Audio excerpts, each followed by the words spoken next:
Mrs. Martinez's blood sugar was 387 when they called me to her room at 2 a.m. Normal range is 80 to 130. At 387, you're looking at diabetic, ketoacidosis, seizures, coma, death. I ran through the assisted living facility's east wing in my pajamas and a white coat thrown over them, my heart pounding against my ribs. Behind me, I could hear the night nurse's footsteps and panicked breathing. "How long has she been like this?" I asked, not slowing down. She started complaining of nausea around midnight. By 1:30, she was confused and vomiting. I checked her glucose, and it was 380. I gave her the emergency insulin protocol, but she's still climbing. We burst into room 247. Mrs. Martinez was pale, sweating, her breathing shallow and rapid. The glucometer on her nightstand read 391, now 4 points higher in the time it took us to have that conversation. I grabbed her medication chart from the foot of the bed. "She's on 30 units of Lantus twice daily, correct?" "Yes, ma'am. Every morning and evening, like clockwork. She never misses a dose." But the numbers didn't make sense. Mrs. Martinez had been stable for 3 years. Same medication, same dosage, same routine. Diabetics don't just spike like this without a reason. Missed doses, illness, dietary changes, medication failure. "When did you last change out her insulin pen?" The nurse checked the log. 4 days ago. The new shipment came in last Tuesday. I walked to the medication cart, pulled out Mrs. Martinez's current insulin pen, and held it up to the light, clear liquid. Lantus is supposed to be clear, so that checked out, but something felt wrong. "Get me a test strip," I said. "Ma'am, a glucose test strip now." The nurse handed me one, confused. I expelled a single drop of liquid from the insulin pen onto the strip and inserted it into the glucometer. The screen flashed, then displayed a number, 0. Glucose meters measure sugar. Insulin contains no sugar. The reading should be 0, unless the liquid in the pen wasn't insulin. I expelled another drop onto a second test strip. 0 again. "What's going on?" the nurse asked, her voice trembling now. I grabbed the pen, checked the label, Lantus 100 units, L, lot number L2847, A's, expiration date March 2026. Everything looked legitimate. But the liquid inside wasn't insulin. "Call 911, I said quietly, already pulling out my phone to photograph the pen, the lot number, the packaging. "Tell them we have a diabetic emergency, possible medication tampering, and don't touch anything else in that medication cart." The nurse went pale. "Medication tampering? Dr. Volkov, what are you saying?" "I'm saying someone switched out Mrs. Martinez's insulin with saline or sterile water. She's been injecting herself with nothing for 4 days." I grabbed an emergency insulin vial from the crash cart, one I knew hadn't come from our regular pharmacy supplier, and administered the correct dose. Within 20 minutes, Mrs. Martinez's blood sugar started dropping. By the time the paramedics arrived, she was stable enough to refuse transport, though I insisted on a full metabolic panel at the hospital anyway. At 4 a.m., I sat in my office at Golden Horizons Senior Living with the insulin pen in a sealed evidence bag and a growing sense of dread settling in my stomach. My name is Catherine Volkov. I'm 48 years old, and I've been a licensed pharmacist for 23 years. For the last 11 years, I've been the Director of Pharmacy Services at Golden Horizons, one of the largest senior living facilities in Phoenix.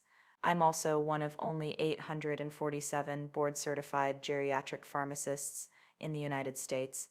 That certification isn't just letters after my name.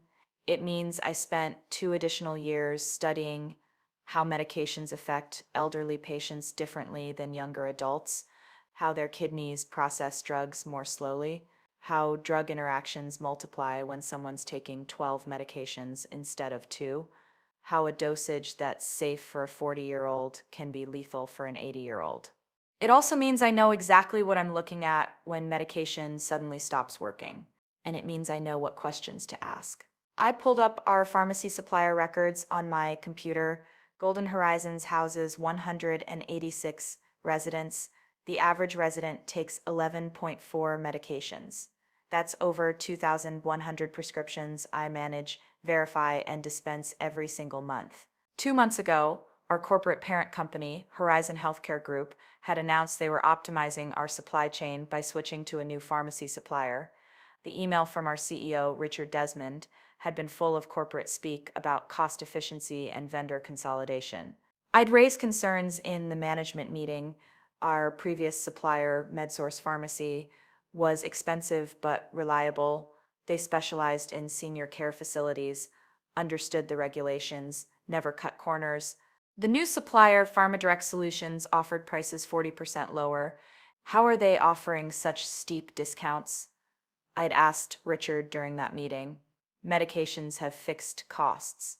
Insulin costs what it costs. You can't just cut 40% off the price unless you're cutting something else. Richard had smiled, that practice CEO smile that never reached his eyes. Catherine, I appreciate your diligence, but PharmaDirect is a national distributor. They have economies of scale we can't match with regional suppliers. This change will save Golden Horizons approximately $840,000 annually. That's money we can reinvest in resident care. Or money you can report as profit to Horizon Healthcare Group's shareholders, I'd said. The smile had frozen. I don't appreciate the implication, Dr. Volkov. I'm not implying anything. I'm stating facts. Medications cost what they cost.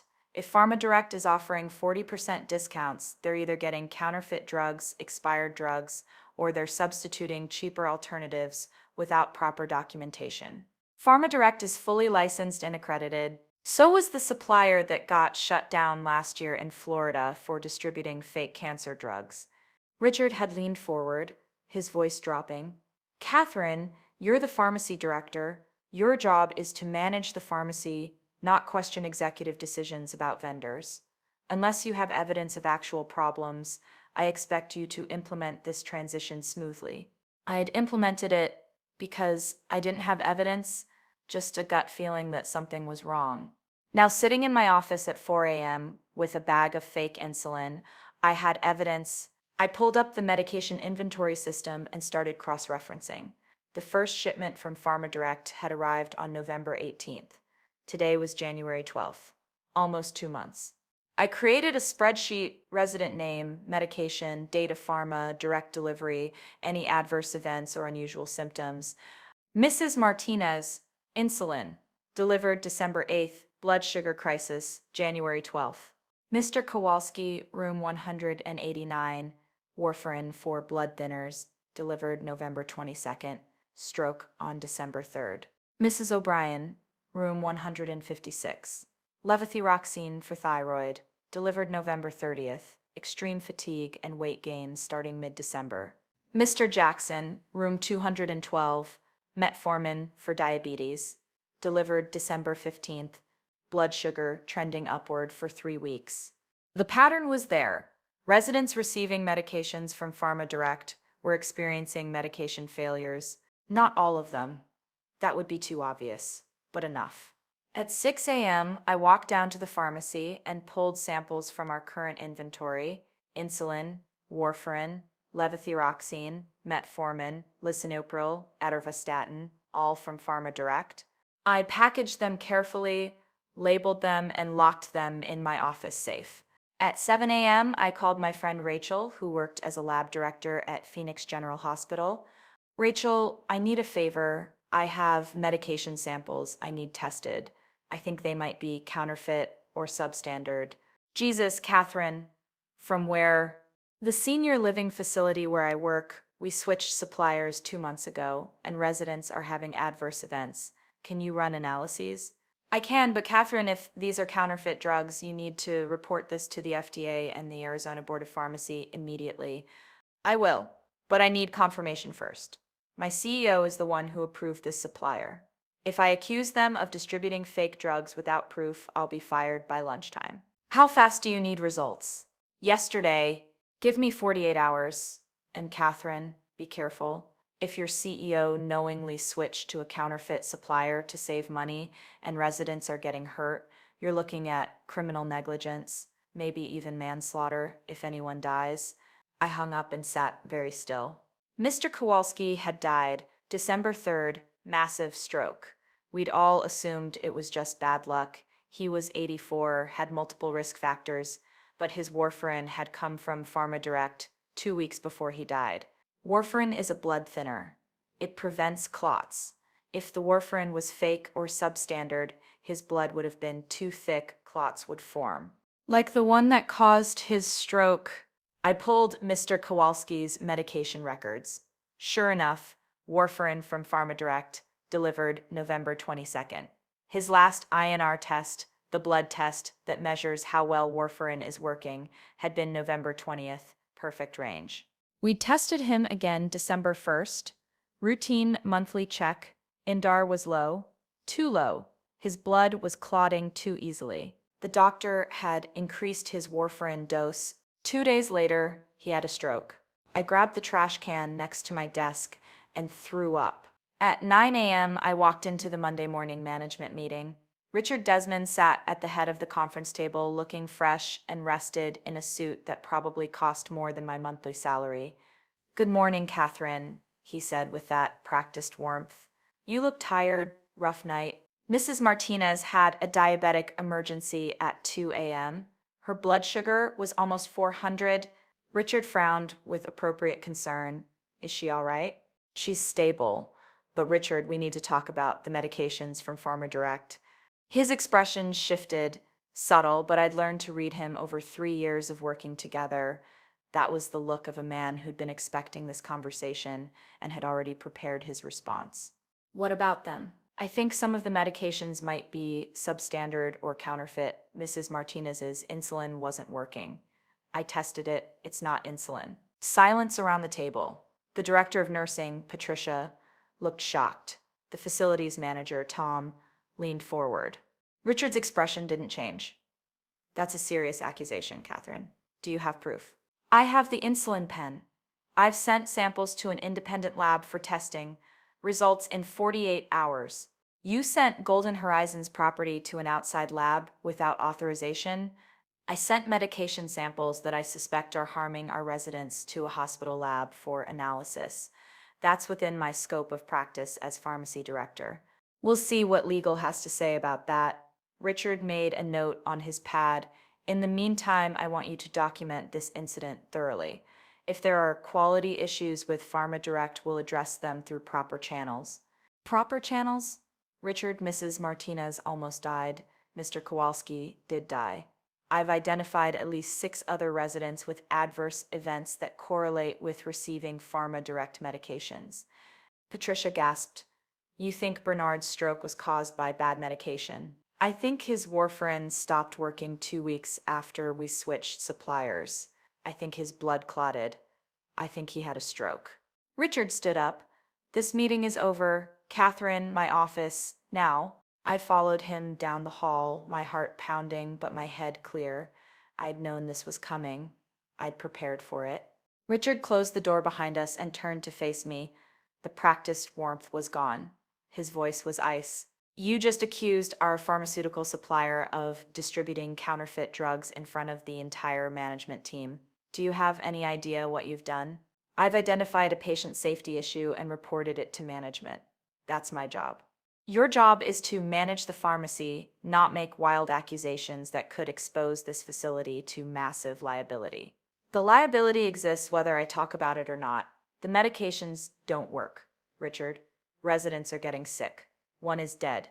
Bernard Kowalski was 84 years old with a history of cardiovascular disease. He had a stroke. That's not unusual. It's unusual when it happens 2 days after his blood work shows his anticoagulation therapy failed. Richard walked behind his desk, put his hands flat on the surface. "Here's what's going to happen.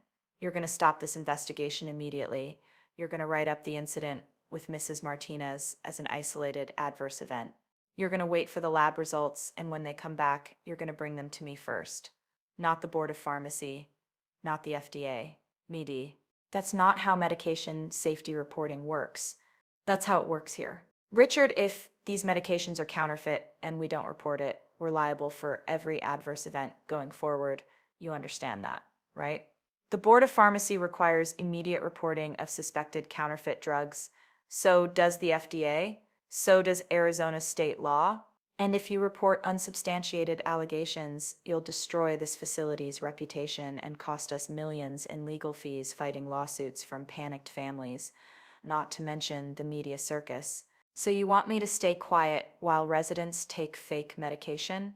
I want you to wait for actual proof before you blow up a $840,000 cost savings over one isolated incident. I stared at him. One isolated incident. I just told you there are 6 other cases. Correlation isn't causation, Catherine. Elderly people get sick. That's why they live here. Elderly people get sick when their medications stop working because someone replaced them with saline and sugar pills. Richard's jaw tightened. You're on thin ice, Dr. Volkov. I suggest you think very carefully about your next move. I thought about Mrs. Martinez, pale and sweating in her bed at 2 a.m., about Mr. Kowalski's daughter crying at his memorial service, about the 186 residents whose medications I was responsible for. I've thought about it, I said. I'm reporting this to the Arizona Board of Pharmacy today. If you do that, you're fired. Then I'll be fired for doing my job, instead of staying employed by covering up negligent homicide. I walked out of his office, went straight to my own, and locked the door. My hands were shaking as I pulled up the Arizona Board of Pharmacy complaint portal. I'd never filed one of these before. In 23 years as a pharmacist, I'd never encountered a situation that required it. I filled out the form methodically, facility name, my credentials, detailed description of the suspected counterfeit medications, the adverse events, the supplier information. I attached photos of the insulin pen, the lot numbers, Mrs. Martinez blood sugar logs, Mr. Kowalski's ENR results. At the bottom of the form, there was a checkbox. Do you fear retaliation for filing this complaint? I checked it. Then I hit submit. The confirmation email arrived 30 seconds later. Your complaint has been received. A board investigator will contact you within 48 hours. I forwarded the confirmation to my personal email.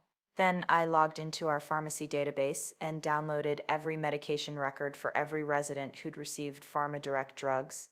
847 files.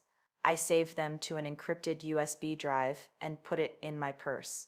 At 11 a.m., Richard's assistant knocked on my door.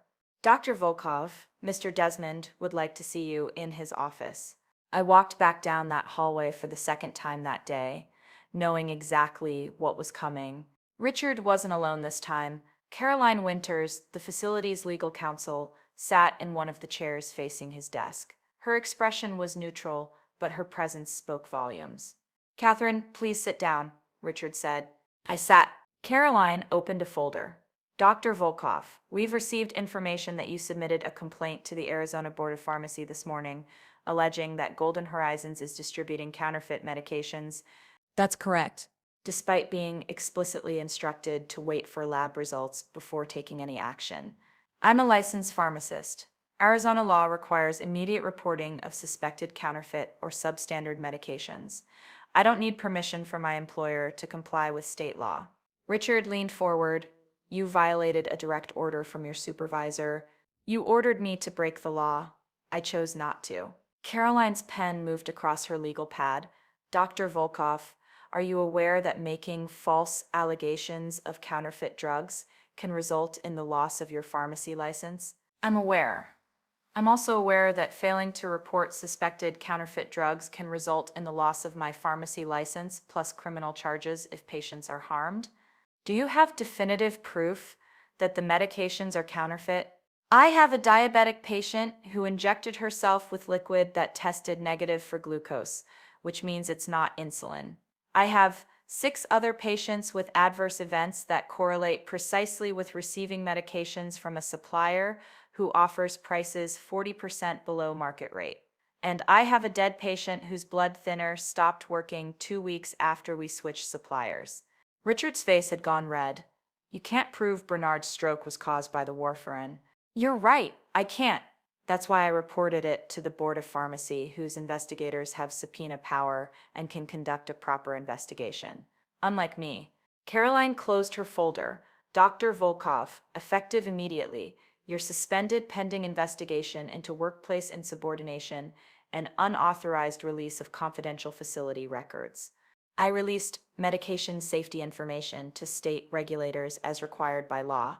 You released protected health information without proper authorization. HIPAA has specific exemptions for reporting to state health authorities.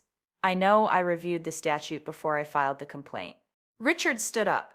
Clean out your desk. You have 1 hour. Security will escort you out. I stood up too. I assume you'll be notifying the residents and their families that the pharmacy director has been suspended while investigating potential medication safety issues. Caroline's pen stopped moving. Richard's eyes narrowed. Because, I continued, if you're claiming I violated protocols, the residents have a right to know their medications are being managed by a facility that just suspended its only board-certified geriatric pharmacist for reporting safety concerns. Get out, Richard said. I walked back to my office, grabbed the essentials, personal items, my certifications from the wall, the USB drive that was already in my purse. The safe with the medication samples stayed locked. That was evidence now. Security, Frank, who I'd chatted with 1,000 times about his granddaughter's college plans, walked me out without meeting my eyes. Sorry, Dr. Volkov, he mumbled. It's okay, Frank. You're just doing your job. I got in my car, drove 3 blocks, pulled into a Starbucks parking lot, and finally let myself feel the earthquake of what had just happened. I'd just lost my job, the career I'd spent 23 years building, the residents I'd cared for, the staff I'd trained. And I'd done it knowingly, deliberately, because 186 elderly people were taking medications that might be killing them, and someone had to say it out loud. My phone rang. Rachel. Catherine, I ran preliminary tests on those samples you dropped off. You need to sit down. I'm in my car. What did you find? The insulin. It's sterile water with a tiny amount of glycerin to match the viscosity. No insulin at all. The warfarin? Mostly cornstarch. Active ingredient is maybe 20% of what the label claims. The levothyroxine? I'm still running that one, but the initial assay shows it's significantly underdosed. My hands tightened on the steering wheel. So they're all fake. Not fake. Substandard. Someone's making these medications with just enough active ingredient to pass a cursory inspection, but not enough to actually work. Catherine, this is sophisticated. This isn't some street corner operation pressing pills in a basement. This is pharmaceutical-grade counterfeiting. Can you document everything? I'm writing the report now. But Catherine, this is a criminal matter. You need to report this to the FDA Office of Criminal Investigations. I will, but Rachel, I need you to send that report to the Arizona Board of Pharmacy too. I filed a complaint this morning. They're investigating, and my employer just suspended me for filing it. Jesus. Catherine, are you okay?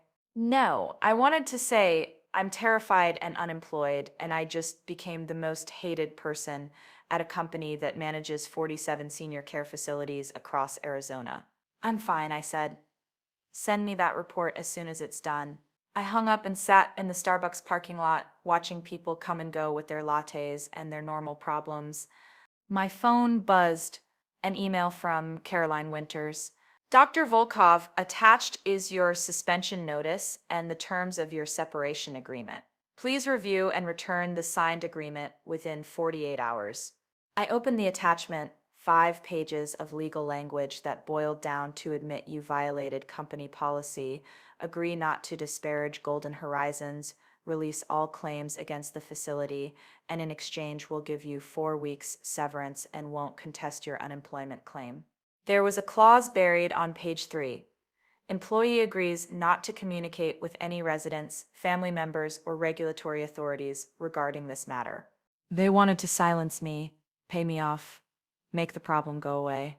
I deleted the email. Then I opened a new message and addressed it to the FDA Office of Criminal Investigations, the Arizona Department of Health Services, and the Phoenix FBI Field Office.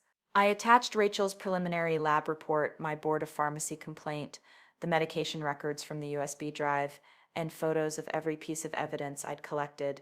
In the subject line, I wrote, "Urgent counterfeit pharmaceuticals distributed to senior living facility patient death suspected." I typed the email methodically, including every detail, every date, every adverse event.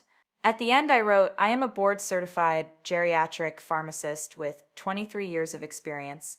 I was suspended from my position today for reporting this matter. I am filing this complaint because residents are being harmed, and I am required by law and professional ethics to report it. My finger hovered over the send button. Once I sent this, there was no going back. Federal investigation, media attention, legal warfare. Richard Desmond and Horizon Healthcare Group would come after me with everything they had. I thought about Mrs. Martinez. I hit send. The FBI called me 6 hours later. Special Agent Derek Morrison identified himself, asked if I was in a safe location to talk, and told me that my complaint had been flagged as high priority due to potential threat to public safety. Dr. Volkov, I need to ask you some questions about the medications at Golden Horizons. Can you walk me through what you observed? I told him everything. Mrs. Martinez's fake insulin, Mr. Kowalski's stroke, the 6 other adverse events, the supplier switch, Richard's order to stay quiet, my suspension. And you have physical samples of these medications? Locked in my office safe at Golden Horizons. I also sent samples to Phoenix General Hospital for independent testing. The pharmacologist there confirmed the insulin is sterile water and the warfarin is mostly cornstarch. Dr. Volkov, I'm going to need those samples. I'm also going to need access to your medication records, adverse event reports, and any communications with your employer about this issue. I have everything on an encrypted drive, medication records for every resident who received PharmaDirect drugs, adverse event documentation, emails from Richard Desmond, photos of the medications and lot numbers. There was a pause. You documented all of this before you were suspended.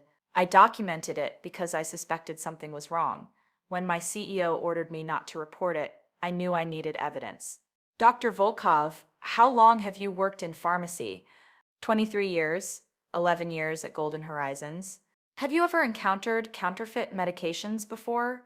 No, never. But you recognize the signs. I'm a board-certified geriatric pharmacist. I know what medication failures look like in elderly patients.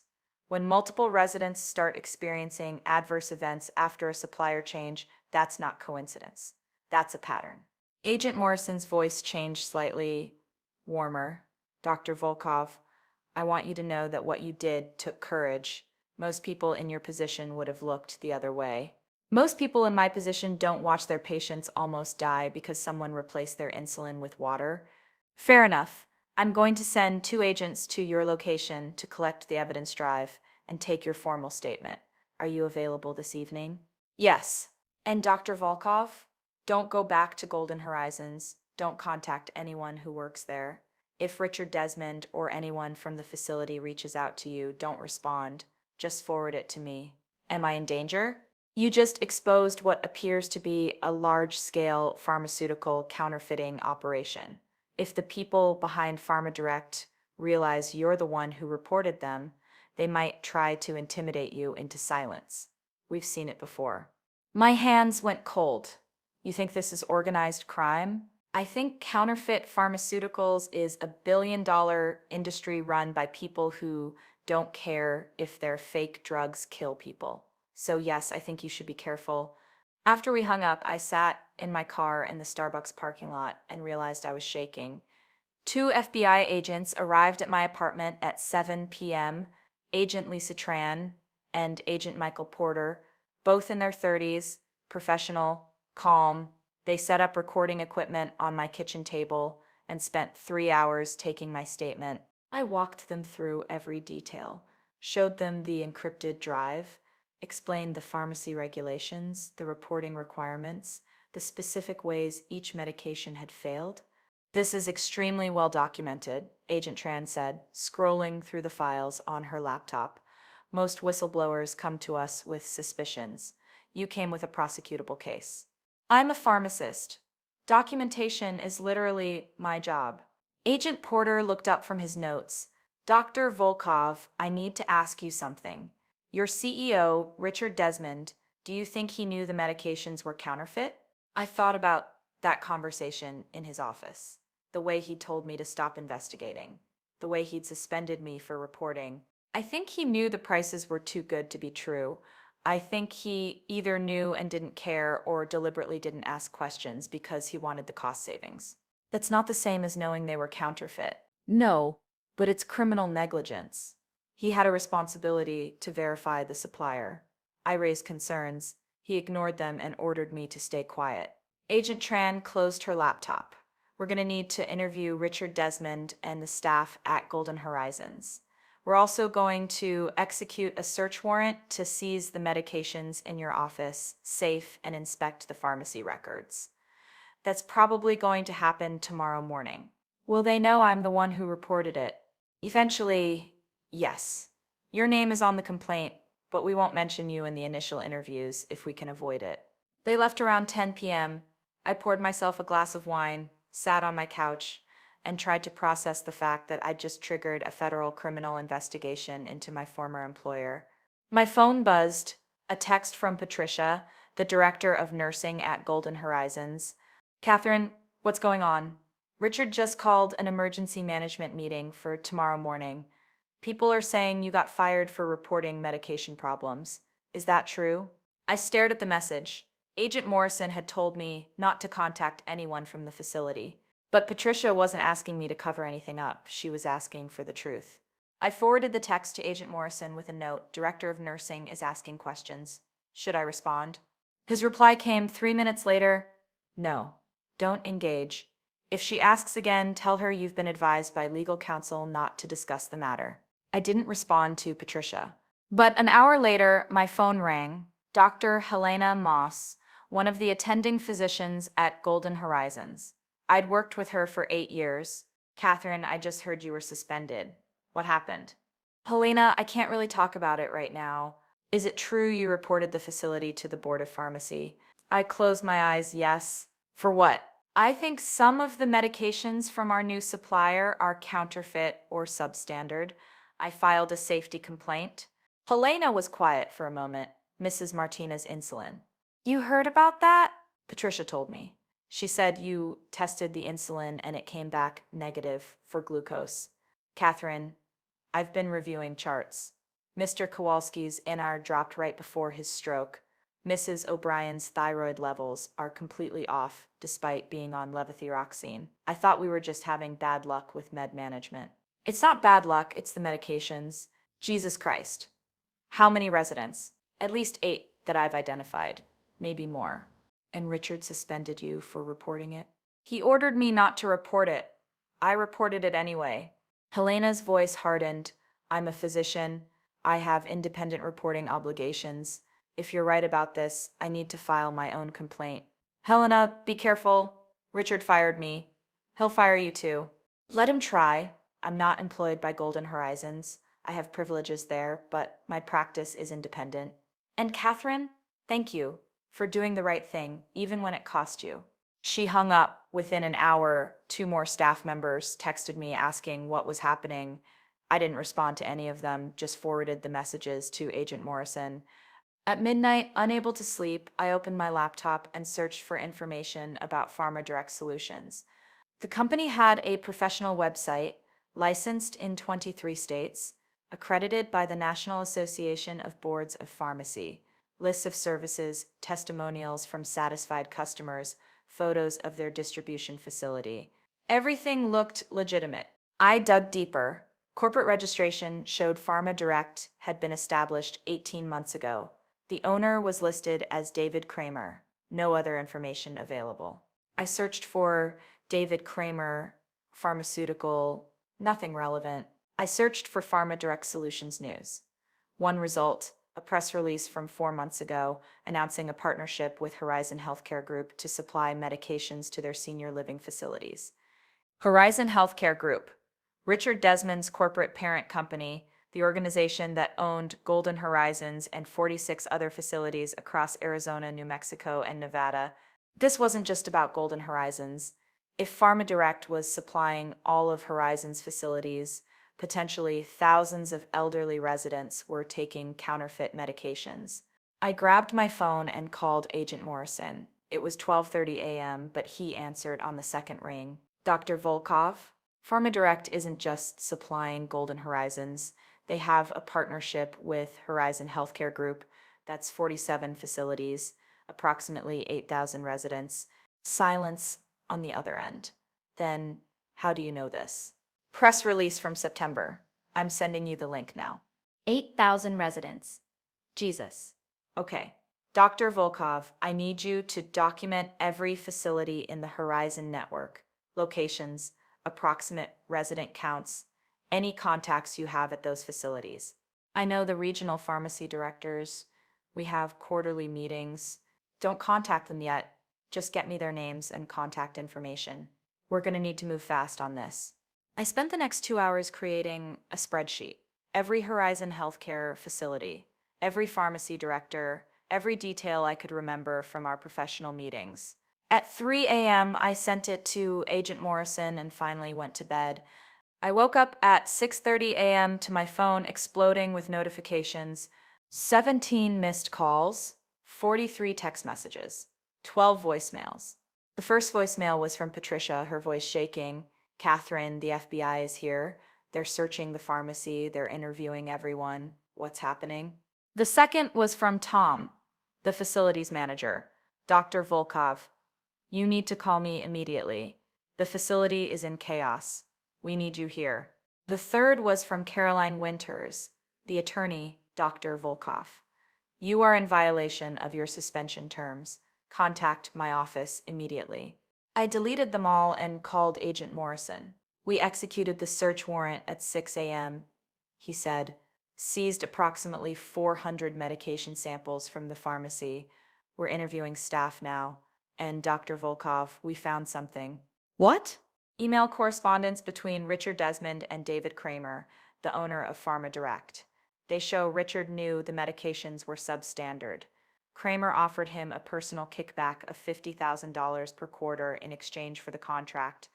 My stomach dropped. Richard was getting paid to let them distribute fake drugs.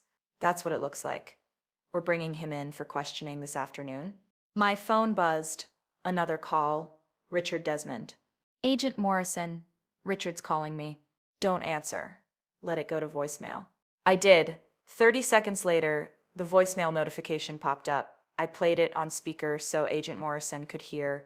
Richard's voice was tight, controlled fury. Catherine, I don't know what you think you're doing, but you've just destroyed this facility.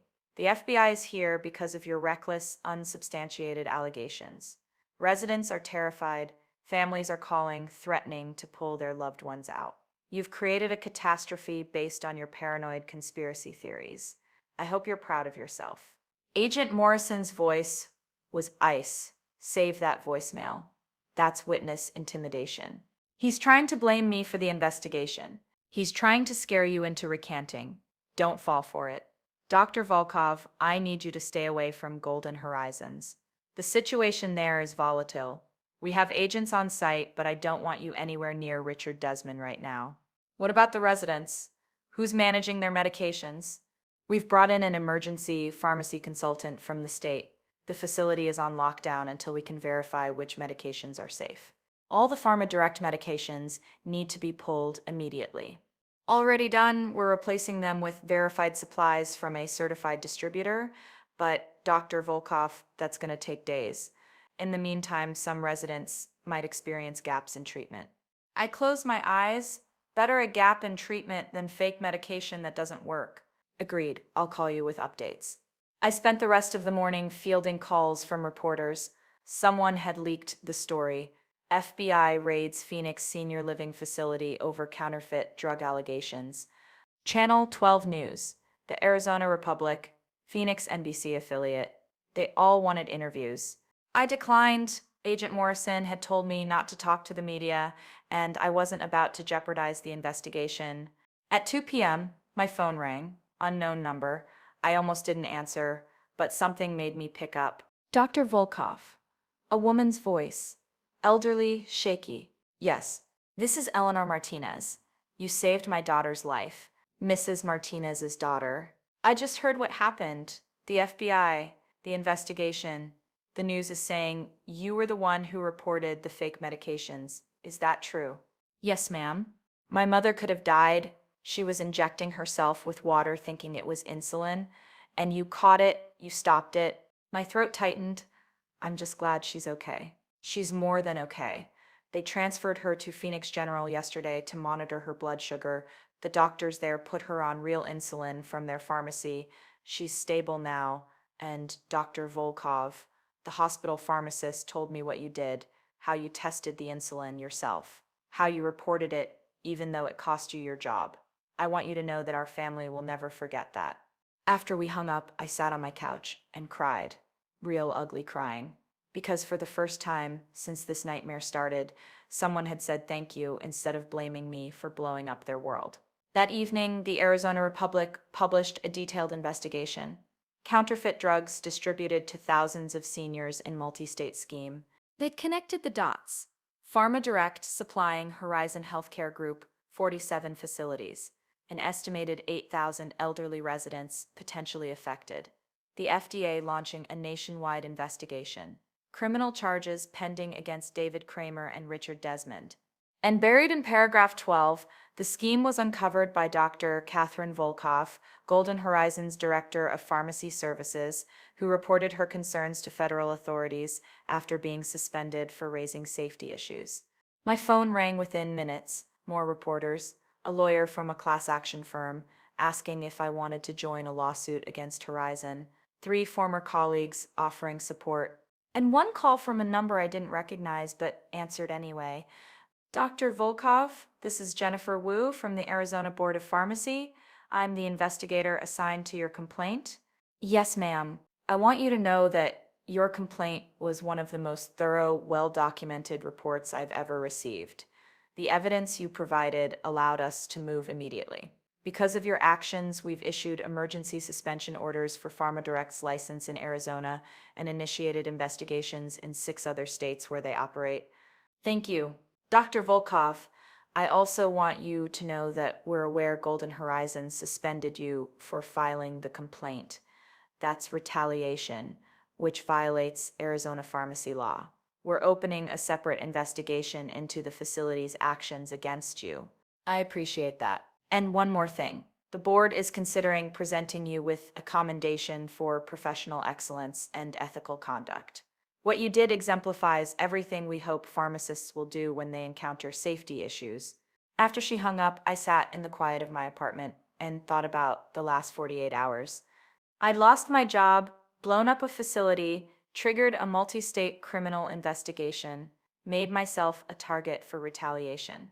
But 8,000 elderly people were no longer taking fake medications. Mrs. Martinez was alive, and somewhere in 47 facilities across 3 states, pharmacists were pulling counterfeit drugs off the shelves and replacing them with real medications that might actually save lives. My phone buzzed one more time. A text from Agent Morrison. Richard Desmond arrested this afternoon, charged with healthcare fraud, conspiracy, and accepting kickbacks. David Kramer arrested in Nevada. PharmaDirect warehouse raided. We found evidence of a manufacturing operation producing counterfeit pharmaceuticals. Dr. Volkov, you broke open a major case. Thank you. I read the message twice, then set my phone down. Tomorrow I'd start looking for a new job. Tomorrow I'd deal with the legal aftermath and the media attention and the uncertainty of what came next. Tonight I was going to pour myself another glass of wine and allow myself to feel something that had been buried under fear and stress for 2 months. Pride. I'd done the right thing and it had cost me everything.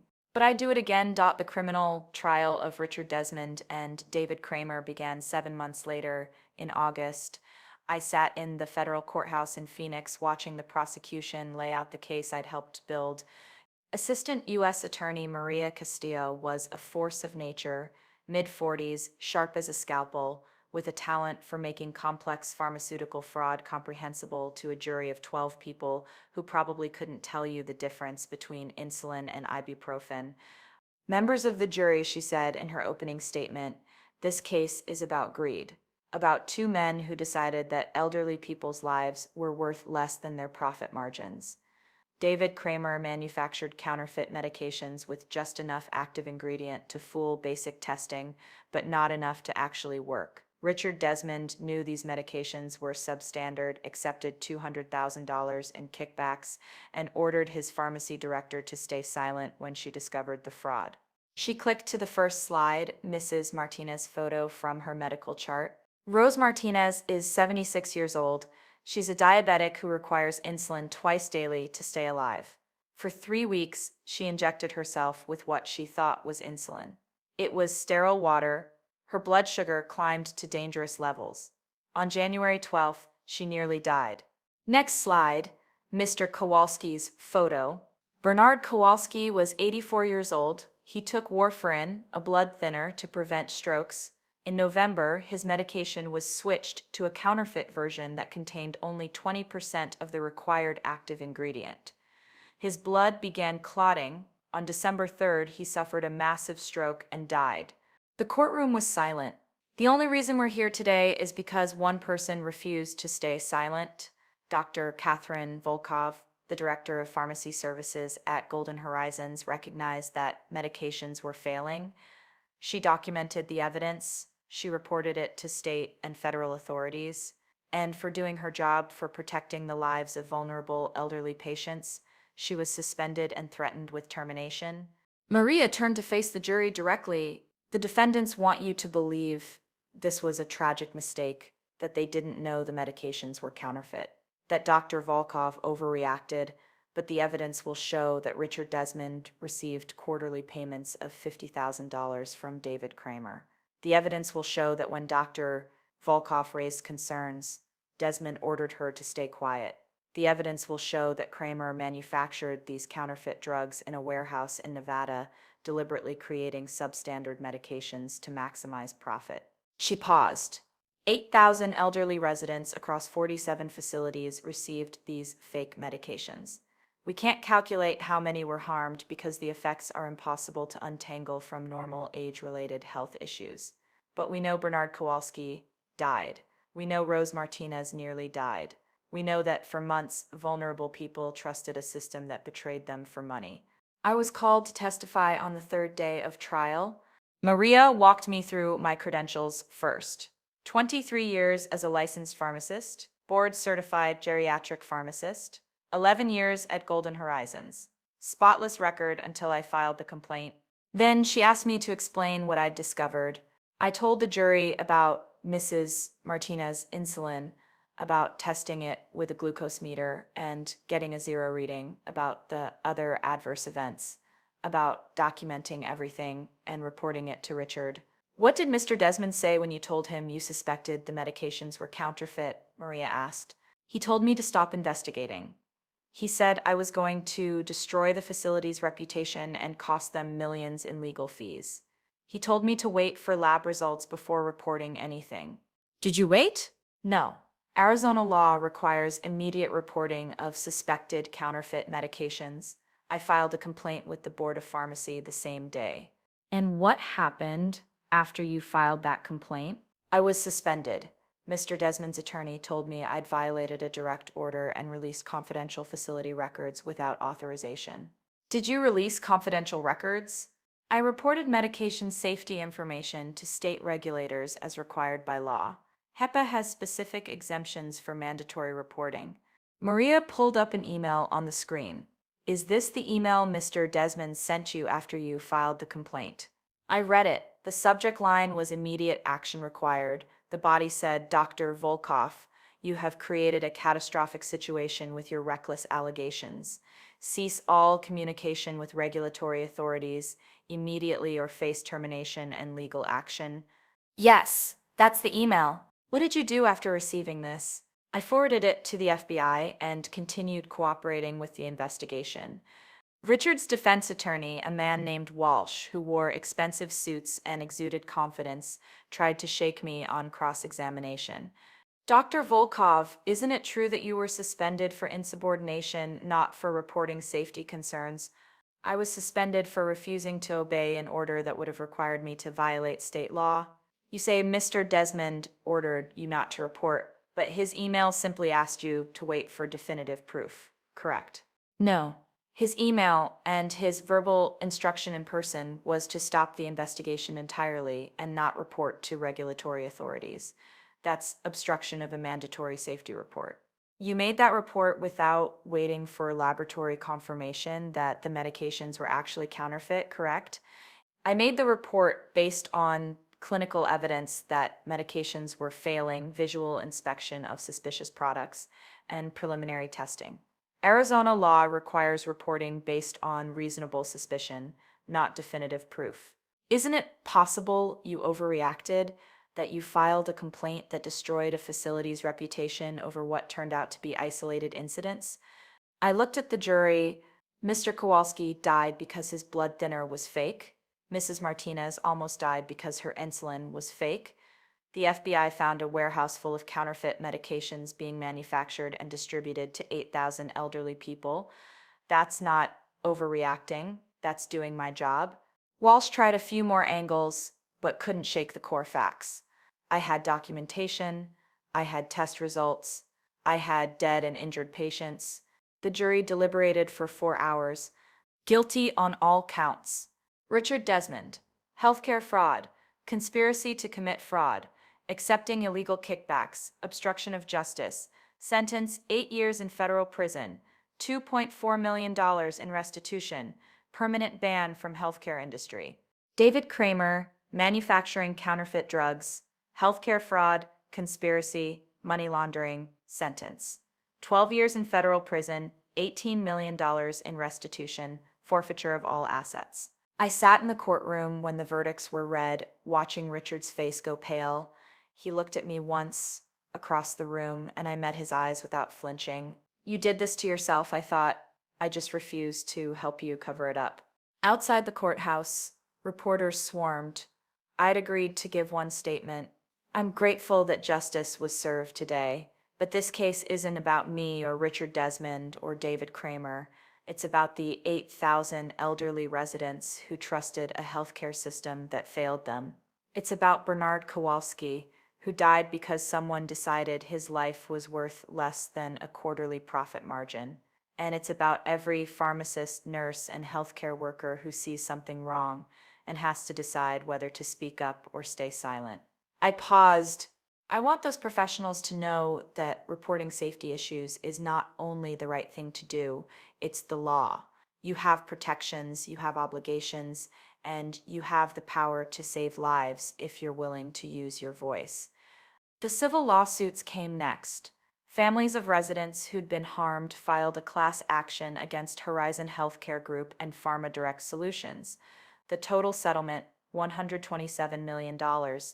As the whistleblower whose report triggered the investigation, I was entitled to a percentage of the federal recovery under the False Claims Act.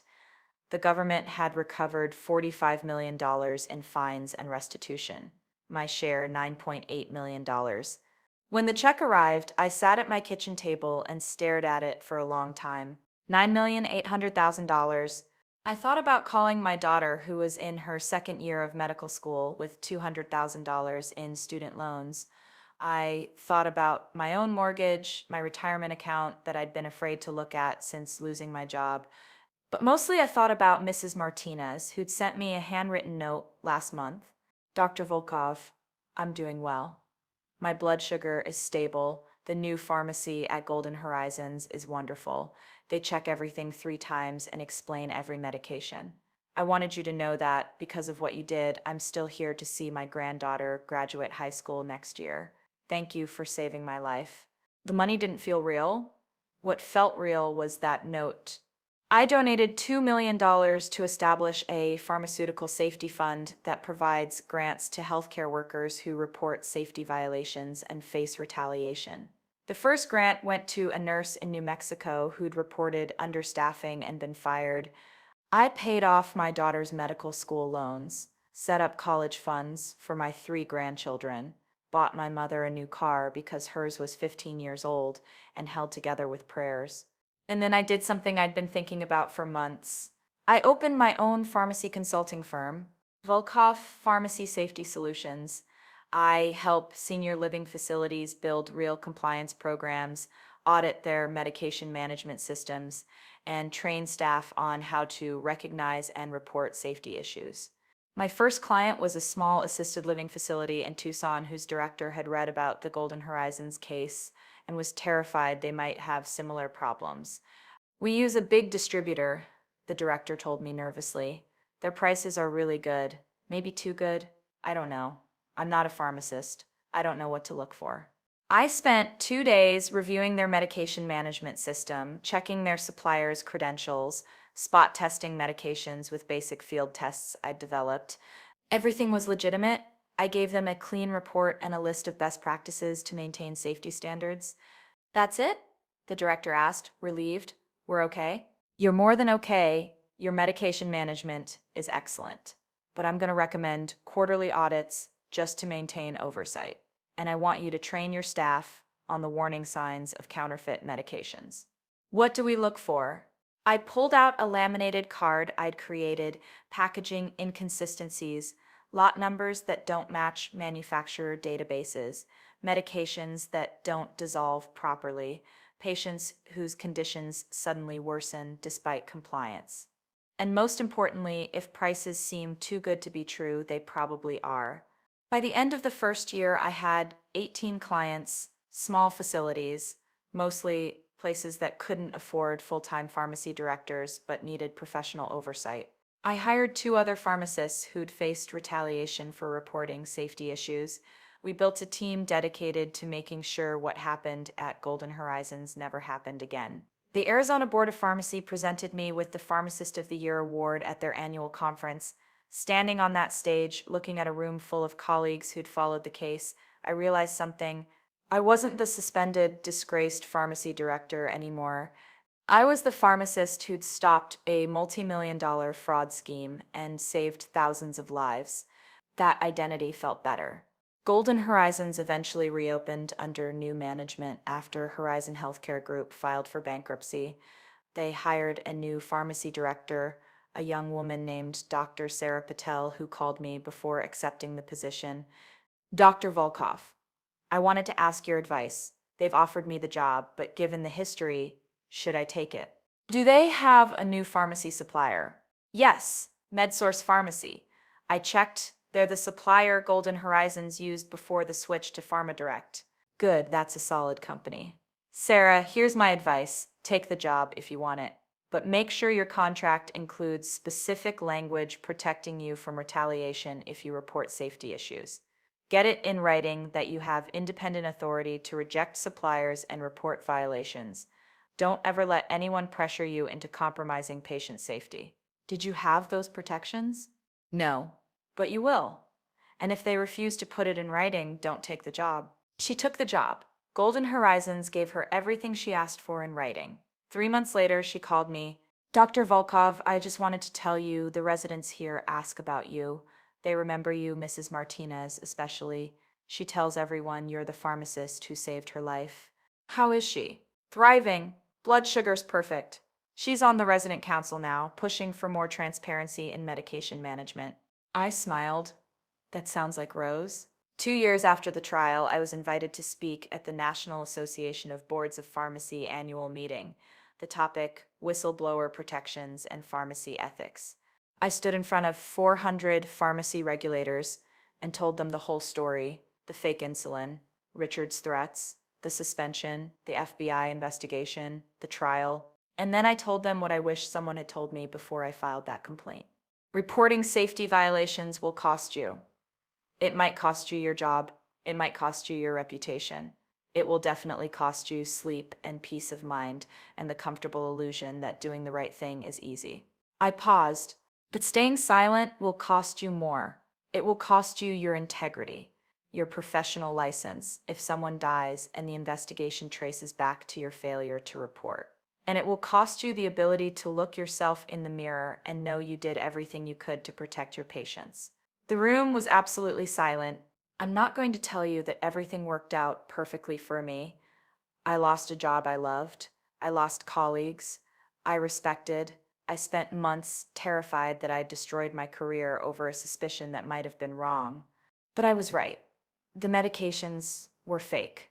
Patients were being harmed, And because I reported it, 8,000 elderly people are no longer taking counterfeit drugs. That's worth every sleepless night. That's worth every threatening email and every news headline and every moment of doubt. I looked across the audience. If you're a pharmacist, a nurse, a healthcare worker, and you see something that threatens patient safety, document it, report it, protect yourself with evidence, and follow proper channels. But don't stay silent. Because the day you put your career above someone's life is the day you stop being a healthcare professional and become just another person collecting a paycheck. The standing ovation lasted 3 minutes. Afterward, 12 pharmacists approached me privately. Each one told me about a safety issue they'd witnessed and been afraid to report. I gave them my card, walked them through the reporting process, connected them with attorneys who specialized in whistleblower protection. 3 of them filed complaints within the next month. One exposed a compounding pharmacy that was making contaminated medications. Another reported a hospital that was reusing single-use medical devices to save money. The third uncovered a pharmacy benefit manager that was steering patients toward expensive medications because they got kickbacks from manufacturers. All 3 faced retaliation. All 3 were ultimately vindicated. And all 3 told me that hearing my story gave them the courage to speak up. That's when I realized the real impact of what I'd done. It wasn't just about the 8,000 residents at Horizon facilities. It was about changing the culture, making it a little bit easier for the next pharmacist to report fraud, creating a little bit more protection for the next whistleblower. Building a world where doing the right thing isn't career suicide. 3 years after I was suspended from Golden Horizons, I stood in Mrs. Martinez's room at the facility's anniversary celebration. She was 79 now, still thriving, still sharp as ever. "Dr. Volkov," she said, gripping my hand with surprising strength, "I tell everyone about you, about the pharmacist who saved my life. You saved your own life, Rose. You noticed something was wrong with your blood sugar and called for help. But you're the one who figured out why. You're the one who tested that insulin. You're the one who reported it, even though it cost you everything." I smiled. "Not everything. I have my license. I have my integrity. And I have a much better job now." "Good." She squeezed my hand harder. "Because you deserve it. And Dr. Volkov, promise me something." "What's that?" "If you ever see something wrong again, anywhere, any facility, any situation, promise me you'll do the same thing. Report it. Fight it. Don't let anyone silence you." I thought about the 12 pharmacists I'd helped file complaints, the safety fund that had helped 30 healthcare workers fight retaliation, the consulting firm that was making facilities safer. I promise, Rose, if this story resonated with you, if you've ever felt pressured to look the other way, wondered whether speaking up is worth the risk, or questioned whether one person can really make a difference, I hope you'll subscribe to The Quiet Reckoning. This is where we tell the stories they don't want you to hear, stories where documentation defeats corruption, where one person's courage can protect thousands, and where doing the right thing might cost you everything, but staying silent costs you more. Hit that subscribe button because there are more reckonings coming, and trust me, they're just as necessary as this one. Drop a comment below and tell me if you discovered your employer was harming vulnerable people to save money. Would you report it or stay silent to protect your career? I read every single comment because at the end of the day, the only person you have to face in the mirror is yourself. And I wanted to face someone who chose patience over profit, truth over comfort, and justice over a paycheck. The Quiet Reckoning isn't loud or dramatic. It's a pharmacist testing insulin at 2 a.m. It's a nurse questioning why patients are suddenly getting worse. It's any healthcare worker who sees something wrong and decides that silence is not an option.